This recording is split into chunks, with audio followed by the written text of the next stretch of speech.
Hello guys! Hello Scorpio! Welcome dito sa aking channel. Kapalaran 888 Scorpio. Ito ay general reading. Pwede kang makaresonate. Gamitin mo ang iyong intuition sa panunood. Ito ay April 1 to 15. First 2 weeks siya ng ating buwan. Okay, Scorpio.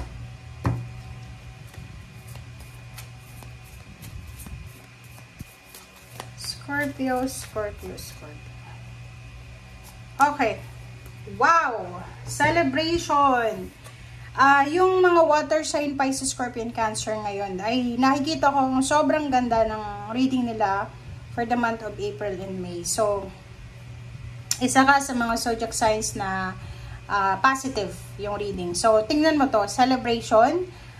Sinasabi sa'yo, Scorpio, ng barahan na isang positive outcome ang posibleng sigurado ngayong April. So, kailangan mong i-celebrate itong success, itong outcome, successful outcome na ito na darating sa'yo. So, enjoy your achievements, enjoy your completion. Okay? So, punong-puno ng satisfaction, happiness, and sobrang saya. Okay? So, nakikita natin dito to, celebration. Maraming rason para mag-celebrate ka this month of April. Okay.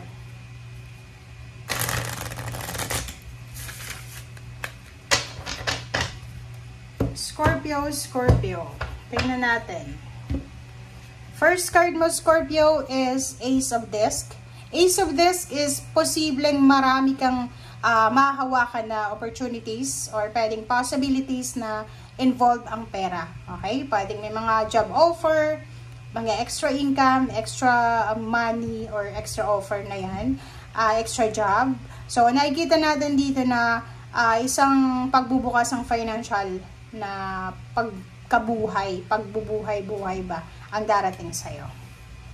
Okay.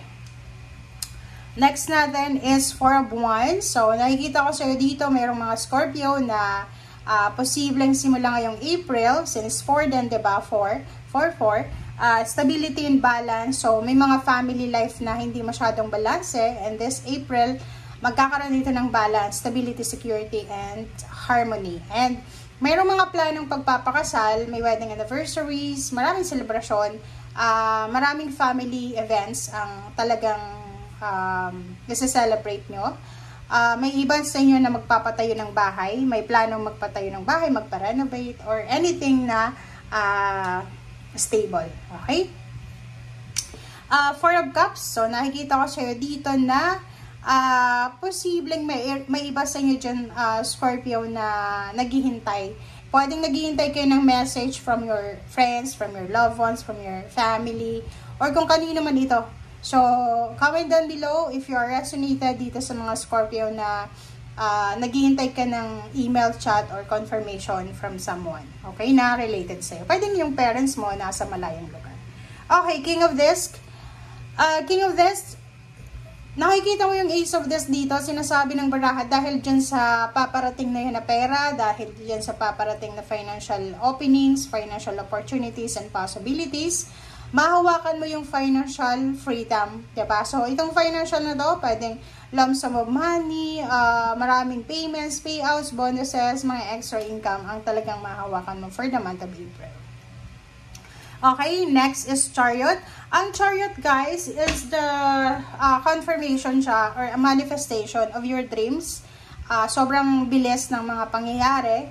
It's parang fast movement ng prosperity and abundance. So, ibig sabihin, hindi masyadong mahirap yung buwan ng April para sa mga usaping pera, financial. Basta mabilis, sobrang bilis. And dito sa Chariot na to, since it's major arcana, sinasabi na maraming major movements ka na may iisip na gawin na posibleng magdala sa'yo ng financial success and financial freedom.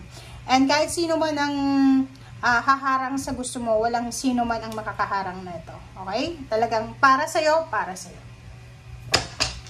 Okay. Para to sa lahat ng Scorpio. Scorpio, last deck na tayo. Tingnan natin. First card mo sa last deck is Page of Cups. So, in the future, if you're looking for a relationship, friendship, anyone na gusto mo ng suporta, dito sinasabi na posibleng by November, isang same sign mo, water sign, Pisces, Scorpion, Cancer, any zodiac signs, ang posibleng mag-offer sa iyo ng friendship, collaboration, love life, 'di ba? Parang ganun. So, pwedeng impluwensya, pwedeng connection. So, buksan mo ang sarili mo para sa mga pagbabagong ito. Kasi minsan hindi tayo willing na papasukin ng mga taong ito or etong suporta na ito na darating. So, be open. Okay? Oh, wow. 4 of Swords. Nakikita natin, ang daming number 4 sa'yo. 3 na siya, diba? 4, 4, 4. So, stability talaga. This month of April, nakikita natin yung mga Scorpio na maganda yung takbo ng buhay, emotional and financial mo. Walang masyadong gulo, makakahinga ka ng malalim, makakapagpahinga ka as well. Makakapagpahinga, parang nakikita ko yung Holy Week dito.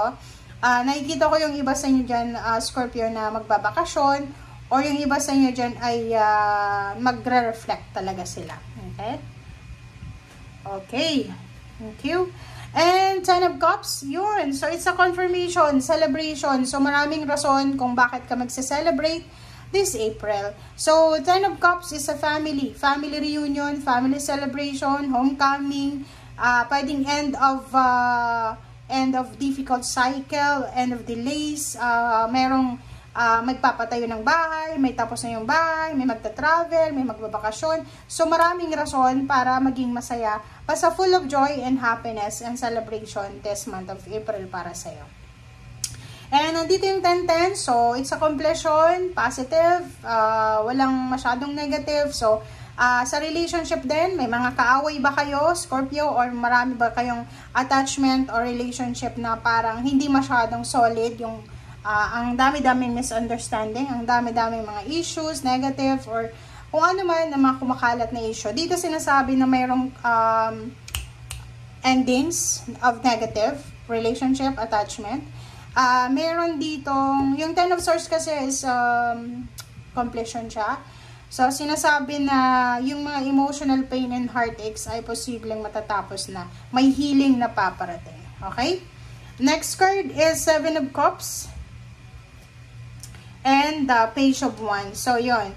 So, dito sinasabi ng baraha sa'yo dito na maraming choices and option ka na makikita. Okay? So, parang ipipresent sa'yo ng universe yung mga options and choices na pwede mong kumbaga makuha yung harvest in the near future. So, ibig sabihin niya, yung kung ano man to na ipapakita sa iyo ng universe ngayon, maganda to, magbe-benefit ito sa future. So, especially sa buwan ng November and December 2025, nakikita ko na fast moving ito, 'di ba? So, maraming future plans and goals ka na posibleng mangyayari or talagang ipapangyari mo talaga or talagang gagawin mo. Okay?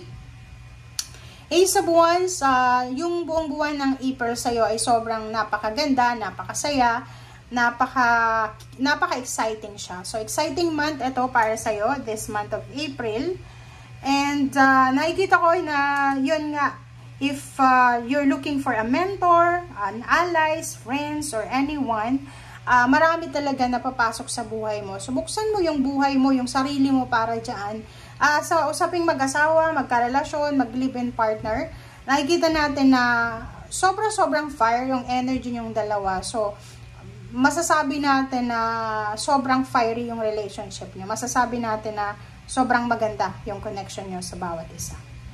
Okay, next card is 3 of Wands. Ang 3 of Wands na to is if ever lang may mga hinihintay kayo. Pwedeng naghihintay ka ng wedding proposal, pwedeng naghihintay ka ng salary increase, ng visa, ng contract signing, or pwedeng naghihintay ka ng kung ano mang hinihintay mo na to, pero excited ka dito. So, nakikita ko kahit waiting ka pa lang, alam mo sa sarili mo na on the way ka na and sobrang excited ka.